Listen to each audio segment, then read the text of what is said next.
այս պահին մեր զրուցակիցը Ուժեղ Հայաստան կուսակցության անդամ Հարություն Մնացականյանն է։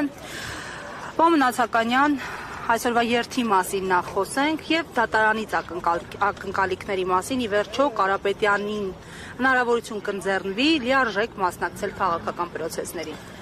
Սամվել Կարապետյանի կալանավորելուց առ այսօր մենք ամեն դատական նիստի ներկա գտնվելով հույս ենք ունենում, որ վերջապես դատարանը կկայացնի արդար որոշում եւ մենք կարողանանք մեր նախընտրական գործունեությունը ծավալել հավուր պատշաճի։ Ոչ թե մեր թիմակիցները, ոչ միայն արդեն Սամվել Կարապետյանը, նաև ունենք բազմաթիվ բերման ենթարկված թիմակիցներ, այսպիսի բռնաճնշումներ եւ այլն, եւ մեր հույսը չենք կտրում ու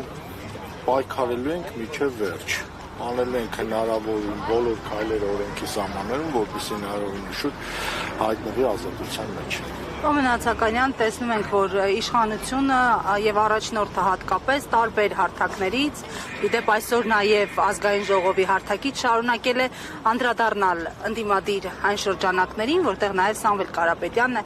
Այս հայտարարությունները արդյոք ճնշում չեն նաեւ իրավապահ արդարադատության համակարգերի վրա։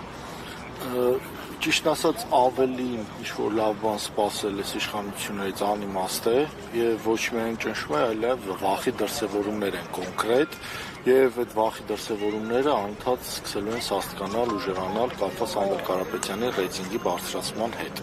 Ու մենք սպասում ենք բոլոր քայլերին, մենք արդեն պատրաստվել ենք բոլոր քայլերին ու փորձելու ենք պայքարել մինչև վերջ։ Ու Նիկոլ Փաշինյանը բացի Արցախի անձնումից մնացած բոլոր այս ինչ որ արել է ձախողումներից, ամենամեծ խնդիրը, որ երկրում ստեղծել է, կոնկրետ անմեղության կանխավարկածի նման ձևով բռնաբարումն է, մարդկանց վիրավորելը, թիրախավորելը, ծաղրելը եւ դա անում է ամբողջ իշխանական բուրգի ներկայացուցիչների հետ միասին, ինչը թե բարոյապես, թե էթիկայի նորմերից ելնելով, թե ընդհանրապես մարդկային տեսանկյունից մեղմ ասած նորմալ չի կարելի դիտել։ Շնորհակալ եմ, շնորհակալ։